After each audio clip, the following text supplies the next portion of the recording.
Shalom, pemirsa Mimbar Kristen Kementerian Agama Republik Indonesia dimanapun saudara berada. Hari Minggu ini, tanggal 13 Maret tahun 2022, Mimbar Kristen Kementerian Agama Republik Indonesia hadir kembali untuk melayani saudara. Dan pelayanan pada hari Minggu ini dilaksanakan oleh Sinode Gereja Betania Urapan Baru.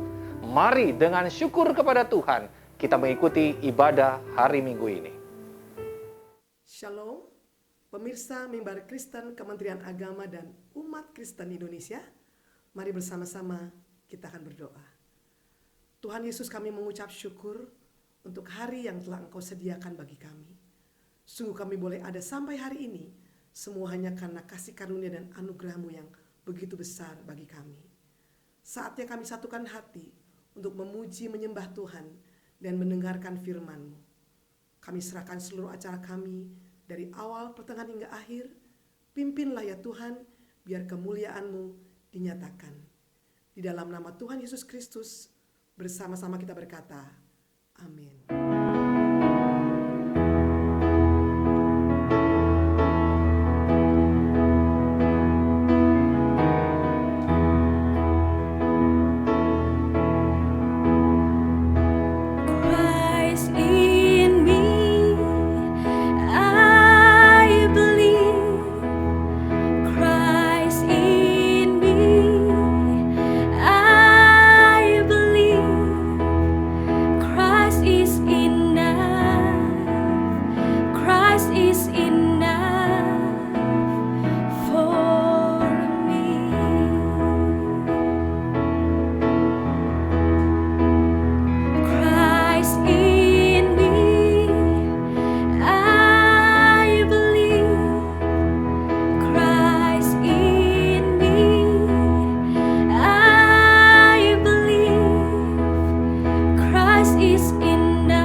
Jesus the Lord, sing Hosanna.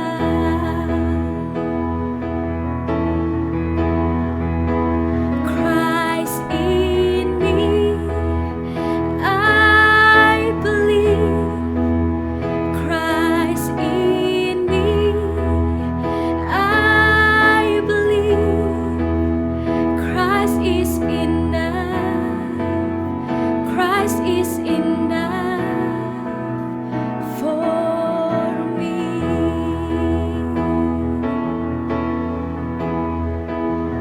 Christ in me, I believe. Christ in me, I believe. Christ is enough. Christ is enough for me.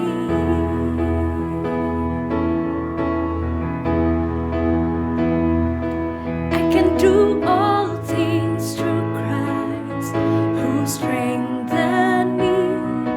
I can do all things through Christ in me. I can do all things through Christ who strengthens me. I can do all things through Christ in me. I sing hallelujah to my King. I sing hallelujah in the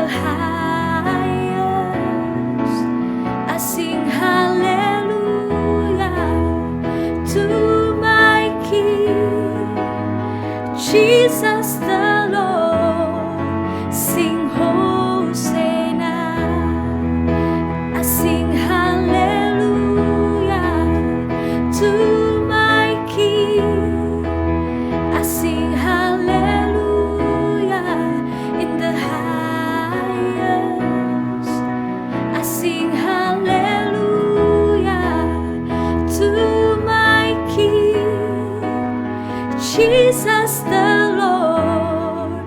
Sing Hosanna, Jesus the Lord.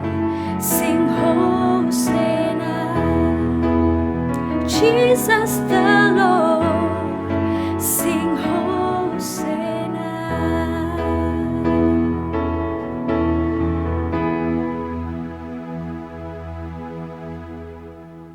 Shalom, pemirsa Mimbar Kristen, Kementerian Agama dan umat Tuhan di seluruh Indonesia.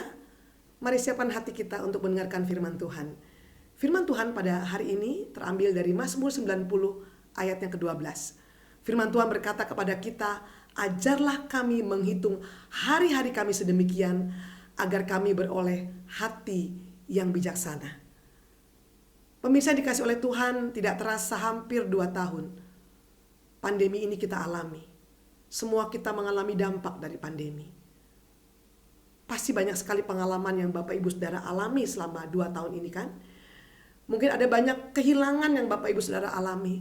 Kehilangan orang-orang yang kita kasihi. Kehilangan teman-teman kita, kehilangan famili kita. Kehilangan waktu, kesempatan, peluang bisnis, dan begitu banyak kerugian yang mungkin Bapak Ibu Saudara alami selama pandemi ini. Tetapi selain kita melihat begitu banyak hal-hal yang mungkin negatif yang Bapak Ibu Saudara alami, mungkin di masa pandemi ini juga kita bisa melihat bahwa ada hal-hal yang tetap Tuhan tambahkan bagi kita. Contohnya kalau sampai hari ini kita masih ada, itu semua hanya karena anugerah Tuhan. Nah, Ibu Bapak, di tengah semua situasi kondisi yang kita alami, Mazmur 90 ayat 12 menasihatkan dengan bijaksana kepada kita agar kita menghitung hari-hari, agar kita memperoleh hati yang bijaksana. Apapun yang Bapak Ibu Saudara hadapi, satu yang tidak pernah berubah, bahwa Tuhan kita adalah Tuhan yang tidak pernah sekali-kali meninggalkan kita. Maka di tengah segala sesuatu yang Bapak Ibu Saudara alami, ada satu hal yang Bapak Ibu Saudara tidak boleh lupa untuk lakukan, yaitu selalu bersyukur di dalam segala keadaan. Nah, Ibu Bapak, pada hari ini kita mau belajar bagaimana kita mau belajar bersyukur. Kenapa? Karena ada begitu banyak berkat di dalam bersyukur. Kita akan melihat Filipi 4 ayat 6 sampai 7 yang berkata begini, janganlah hendaknya kamu khawatir tentang apapun juga, tetapi nyatakanlah dalam segala hal keinginanmu kepada Allah dalam doa dan permohonan dengan ucapan syukur. Dikatakan damai sejahtera Allah yang melampaui segala akal akan memelihara hati dan pikiranmu dalam Kristus Yesus.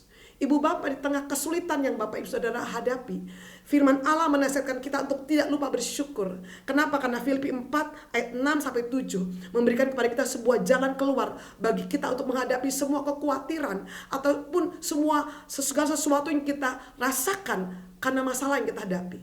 Ibu Bapak, ketika engkau mengalami kekhawatiran, firman Allah berkata, nyatakanlah kekhawatiran itu, nyatakanlah masalah Ibu Bapak Saudara di dalam apa? Doa, permohonan, dan jangan lupa yang terakhir adalah ucapan syukur. Ibu Bapak, kalau saya gambarkan bahwa hati kita adalah seperti sebuah gelas, maka ketika hati kita penuh dengan ketakutan, kekhawatiran, penuh dengan keluh kesah, ibaratnya hati kita penuh dengan air kotor. Kalau air kotor itu kita biarkan ada di dalam hati kita, bisa dibayangkan, tidak heran tubuh jasmani Anda bisa menjadi sakit dan akan banyak dampak-dampak negatif yang Bapak Ibu Saudara alami. Maka Alkitab berkata, jangan simpan kekhawatiran itu. Serahkan itu kepada Tuhan. Lewat apa? Doa, permohonan, dan ucapan syukur. Itulah sarana yang Tuhan berikan kepada kita. Dan Bapak Ibu Saudara, ayat ini menggambarkan kepada kita bahwa doa, permohonan Bapak Ibu Saudara tidak akan sempurna kalau tidak ditutup, kalau tidak dibungkus, kalau tidak disertai dengan yang namanya ucapan syukur. Ya, ayat yang ke-7 berkata, damai sejahtera Allah yang melampaui segala akal akan memelihara hati dan pikiranmu dalam Kristus Yesus. Ibu Bapak, ketika engkau menyerahkan kekhawatiranmu kepada Tuhan, Bapak Ibu, dalam doa, permohonan, dan lalu belajar bersyukur walaupun keadaannya tidak baik. Ayat 7 berkata, ada damai sejahtera yang diberikan Tuhan kepada kita, menggantikan kekhawatiran yang Bapak, Ibu, Saudara, dan saya alami. Tidak mungkin damai sejahtera itu bercampur dengan kekhawatiran. Maka kekhawatiran itu harus dibuang dari hati Bapak, Ibu, Saudara. Maka sekali lagi, hari ini waktunya kita untuk bersama-sama bersyukur. Ibu Bapak, dikatakan ada damai sejahtera Allah yang melampaui segala akal akan memelihara hati dan pikiranmu di dalam Kristus. Apakah itu damai sejahtera? Damai sejahtera adalah kekuatan untuk menghadapi masalah. Damai sejahtera adalah kekuatan untuk menghadapi badai kehidupan. Damai sejahtera adalah kekuatan ilahi dari Tuhan untuk kita menghadapi segala problem. Mungkin gunung masalahmu masih ada, tapi kalau engkau memiliki damai sejahtera Allah, niscaya ada hikmat ilahi yang menyertai ibu bapak, sehingga masalahmu tidak akan menghambat langkahmu. Bahkan ibu bapak saudara akan menemukan jalan keluar terhadap semua persoalan yang Bapak Ibu sudah alami. Ibu Bapak, damai sejahtera itu dikatakan memelihara hati dan pikiranmu di dalam Yesus Yesus. Jadi masalah Ibu Bapak boleh ada, tapi kalau Anda penuh damai sejahtera, Anda tetap bisa makan dengan enak, Anda bisa tetap istirahat dengan enak. Wow, luar biasa. Ibu Bapak, yang kedua, berkat daripada bersyukur. Mazmur 90 ayat 12 bagian B-nya berkata kepada kita agar kita memiliki hati yang bijaksana. Ibu Bapak, bersyukur itu membuat kita bisa melihat kebaikan Tuhan. Kadang-kadang karena begitu besarnya pergumulan dan masalah, kita lupa bahwa Tuhan sudah begitu baik kepada kita. Yang kita ingat hanya masalah kita, yang kita ingat hanya problem kita. Kita lupa bahwa kita sudah menerima kebaikan Tuhan yang begitu besar. Ibu Bapak, untuk mukjizat itu terjadi, saya mau katakan Tuhan tidak perlu modal banyak dalam diri kita. Lihat apa yang Tuhan telah berikan kepada kita. Kita masih bisa bernafas setiap hari. Kita masih bisa menikmati kehidupan. Itu adalah anugerah Tuhan. Maka kalau Bapak Ibu sudah mau belajar bersyukur, Bapak Ibu akan bisa melihat apa yang kau miliki di dalam Tuhan. Dengan 5 roti dan 2 ikan, Tuhan bisa membuat mukjizat untuk memberi makan 5.000 orang laki-laki. Kadang-kadang kita hanya terpaku kepada apa yang kita nggak punya. Dan kita fokus kepada yang orang lain punya. Kita lupa betapa berlimpahnya kita dengan kebaikan Tuhan. Maka hari ini firman Allah berkata, ayo belajar bersyukur. Karena belajar bersyukur mengajar kita untuk menjadi orang-orang yang bijaksana. Ibu Bapak, 2 Korintus 12 ayat 9. Yang ketiga, mengajar kepada kita bahwa bersyukur itu memberi kita rasa cukup. Paulus di dalam segala kelemahannya bisa berkata, biarlah dalam kelemahanku kuasanya sempurna. Ya Ibu Bapak, rasa cukup itu penting buat kita. Sebanyak apapun harta yang kau miliki, semewah apapun rumah yang kau miliki, seenak apapun makanan yang ada di hadapanmu, kalau hatimu tidak ada ucapan syukur, Bapak Ibu Saudara, semua itu tidak ada artinya. Ibu Bapak, banyak orang Kristen terjebak dengan pengejaran tanpa akhir. Kenapa? Karena merasa dirinya kurang, dan kurang. Ada satu yang kurang, yaitu kurang bersyukur. Ketika engkau belajar bersyukur, engkau memiliki rasa cukup. Mungkin yang ada di tangan Ibu Bapak cuma sedikit, tapi kalau itu diucapkan syukur, rasanya pasti nikmat. Ibu Bapak, justru ketika kita dalam keterbatasan, di situ ada ruang untuk kuasa Allah bekerja di dalam kita. Tuhan tidak bisa bekerja sama dengan orang yang sudah cukup semua, karena orang itu semuanya tidak memerlukan mukjizat Tuhan. Tetapi firman Allah mengingatkan kita, ketika kita kekurangan, justru disitulah tempat bagi kuasa Allah bekerja di dalam hidup kita. Haleluya. Yang keempat, Ibu Bapak Saudara, bersyukur bisa menolong kita untuk melihat apa yang ada pada kita. Kolose 2 ayat 10 berkata kepada kita bahwa di dalam Tuhan sesungguhnya kita sudah komplit. Kita tidak kurang satu apapun juga. Jesus is more than enough buat kita. Di lagu pujian yang tadi kita nyanyikan sebelum khotbah, kita menyanyikan lagu Christ in me. Siapa Kristus? Dia Tuhan kita. Dia juru selamat kita. Dia penebus kita. Dia gembala kita yang baik. Dia perlindungan kita. Dia penyedia bagi kita. Dia perisai bagi kita. Ibu Bapak, ketika engkau memiliki Kristus, engkau memiliki segalanya. Manusia bisa meninggalkan Anda. Harta kekayaan bisa habis. Itu semua fana. Tetapi ada satu yang kekal yang tidak pernah meninggalkan kita. Dan firman Allah berkata, Tuhan Yesus tetap sama dulu, sekarang, sampai selama-lamanya. Maka kalau ibu bapak memiliki Tuhan Yesus di dalam dirimu, Christ in you, itulah modal Anda untuk sukses. Selama kita memiliki Kristus, kita memiliki segalanya. Kita memiliki pengharapan, kita memiliki penghiburan, kita memiliki kekuatan. Dan yang luar biasa ibu bapak, Tuhan itu bukan Tuhan yang jauh, atau bukan Tuhan yang Immanuel saja bersama dengan kita, tapi Dia Tuhan yang ada di dalam kita. Dia sekali-kali tidak pernah meninggalkan kita. Setiap doa yang Bapak Ibu Saudara sampaikan kepada Tuhan, ketika tidak ada seorang pun yang bisa memahami pergumulanmu, saya mau katakan ada satu pribadi yang selalu setia mendengarkan engkau dan siap menolong engkau. Tuhan Yesus Kristus yang sekarang ada di dalam hatimu. Ibu bapak, yang terakhir, bersyukur itu membuat kita sabar dan kuat dalam menghadapi segala tantangan.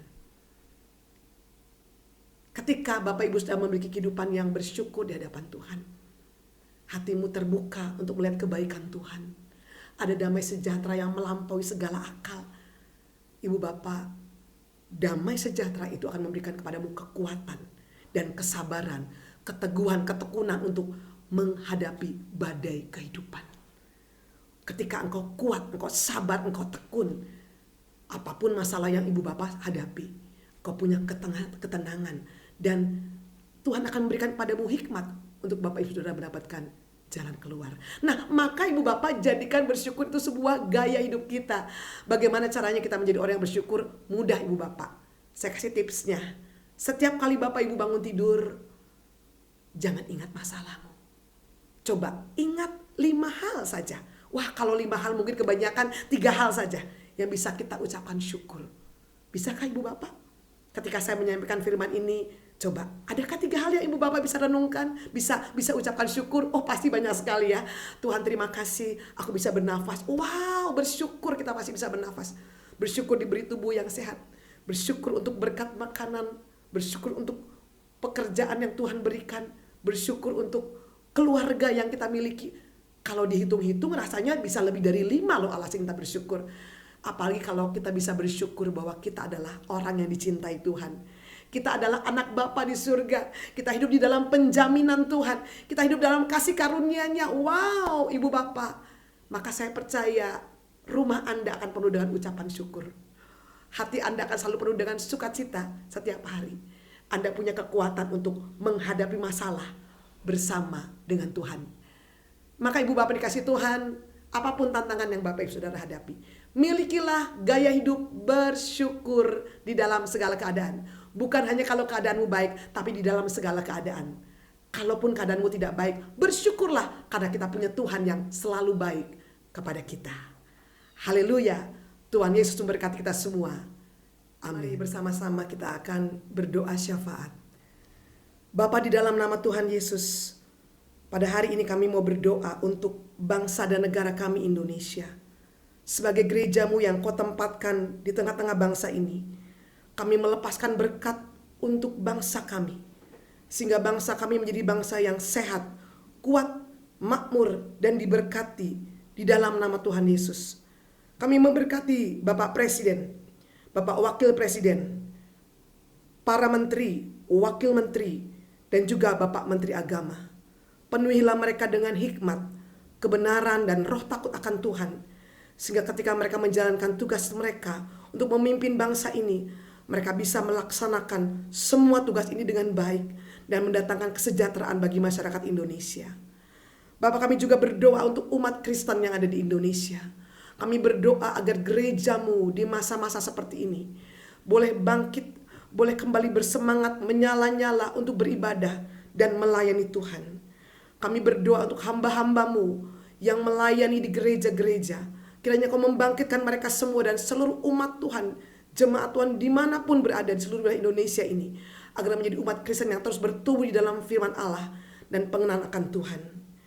Bapak, kami juga bersepakat untuk kondisi pandemi yang sedang dialami oleh bangsa kami Indonesia. Kami percaya bahwa hanya Tuhan yang sanggup menolong dan membawa bangsa kami keluar dari masalah yang ada ini. Maka kami sepakat di dalam nama Tuhan Yesus, mohonkan kasih karunia-Mu agar gelombang kesembuhan, gelombang pemulihan terjadi atas seluruh aspek kehidupan bangsa negara kami di dalam nama Tuhan Yesus. Dan Bapa, di tengah-tengah syukur kami juga mau bersehati dan menaikkan doa kami. Bersama-sama kita berdoa. Bapa kami yang di surga, dikuduskanlah namamu, datanglah kerajaanmu, jadilah kehendak-Mu di bumi seperti di surga. Berikanlah kami pada hari ini makanan kami yang secukupnya, dan ampunilah kami akan kesalahan kami, seperti kami juga mengampuni orang yang bersalah kepada kami. Dan janganlah membawa kami ke dalam pencobaan, tetapi lepaskanlah kami daripada yang jahat, karena Engkaulah yang mempunyai kerajaan dan kuasa dan kemuliaan sampai selama-lamanya. Kami alaskan seluruh doa kami ini di dalam nama Tuhan dan Juru Selamat kami, Tuhan Yesus Kristus. Bersama-sama kita berkata, amin. Pemirsa Mimbar Kristen Kementerian Agama, mari kita akan bersama-sama menutup ibadah kita pada hari ini. Kita buka hati kita dan menerima doa berkat. Jemaat yang dikasih oleh Tuhan, terimalah berkat dan kasih karunia dari Allah Bapa di surga, cinta kasih dari Tuhan Yesus Kristus, dan persekutuan yang manis dengan Roh Kudus menyertai kita sekalian dari hari ini sampai selama-lamanya. Yang percaya sudah diberkati bersama kita berkata, amin.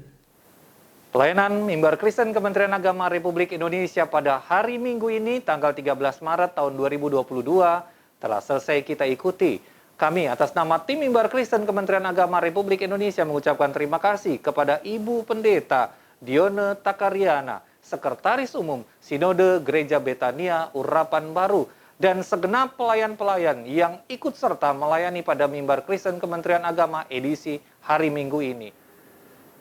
Mari tetap nantikan Mimbar Kristen Kementerian Agama Republik Indonesia edisi hari Minggu tanggal 20 Maret tahun 2022. Dan kami tetap mengingatkan bagi saudara, kunjungi website kami dan juga Twitter kami, Instagram kami, bahkan subscribe tanda saudara menyukai pelayanan kami dalam Mimbar Kristen Kementerian Agama Republik Indonesia mendukung pelayanan mimbar kami. Kami atas nama tim Mimbar Kristen Kementerian Agama Republik Indonesia mengucapkan terima kasih. Tuhan Yesus memberkati. Shalom.